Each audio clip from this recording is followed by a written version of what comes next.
لەگەڵ نزیک بوونەوە لە وادەی دیاریکرا بۆ ئەنجامدانی ریفراندۆم کوردستانیان ئەگەرچی ریفراندۆم و سربەخۆی کوردستان بە بابەتێکی تازە و نوێ نازانن لە داواکاریەکانی گەلی کورد بەڵام پێیان وایە بەقەت ئەنجامدانی ریفراندۆم باشکردنی ژیان و گوزەرانی خەڵکی کوردستان پێویستە بۆ ئەوەی چین و توێژەکانی هەرێمی کوردستان بە گروتینێکی زۆرەوە کار بۆ سەرخستنی ئەو پرۆسە چارەنووس سازە بکەن. من وازانم یەکەم جار ئەبێ بەڕاستی تەبایی و ئاشتی ناو کۆمەڵگا یەک بخێتەوە باش بکرێت بۆی هەمومان بەیەک ئامانج بچین بۆ ریفراندۆم چونکە بەڕاستی تۆ لە کاتێکدا خەڵک برسی بێ و خەڵک ژیانی نالەبار بێ و داوای ئەوەشی لێ بکەی بچێ ریفراندۆم کات من بوازانم خەڵک قەنەعات بەوە ناکات. خڵاتی پێشمەرگایەتیا کردیا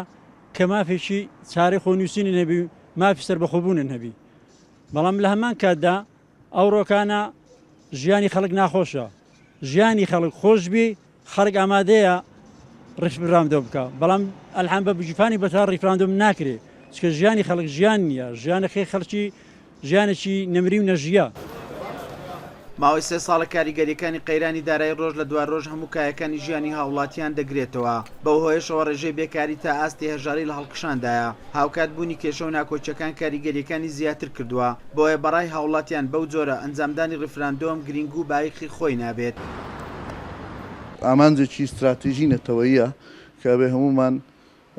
بەبێ دوو دڵی هەوڵی لۆ بدەن هەروەگەوەی خەباتمان لۆ کردووە پێویستە بەر لەوەی کە ریفراندۆم ئەنجام بدرێ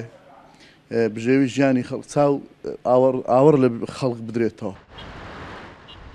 ئێستا کە لە ناوخۆی هەرێم یەکدەنجی و ڕێکەوتن لە نێو حیزبولایەنە سیاسیەکان نییە لە ڕووی هەرێمی و نێودەوڵەتیش پشتیوانی بۆ ریفراندۆم لە ئاستێکی ئەوتۆدا نییە لەگەڵەوەی زەمینە سازی پێویست هەم لەلایەن حکوومەت و سەرکردایەتی سیاسی کورد نەکراوە هاوکات لەلایەن کۆمیسیۆنی باڵای سەربەخۆی هەڵبژارنەکانیش ئامادەکاری تەواو نەکراوە وێڕای ئەوەی هەرێمی کوردستان لە بارودۆخێکی خراپی قەیراناویدایە لە سەروی هەمووشیان کاراکردنەوەی پەرلەمان زامنی ئەنجامدانی ریفراندۆمە لە هەرێمی کوردستان. بەقەت ئەنجامدانی ریفراندۆم باشکردنی ژیان و گوزەرانی ھاووڵاتیانی هەرێمی کوردستان پێویستە بەو پێی قەیرانی دارایی کاریگەری زۆری کردێتە سەر ژیانی ڕۆژانەی ھاووڵاتیان بەگشتی.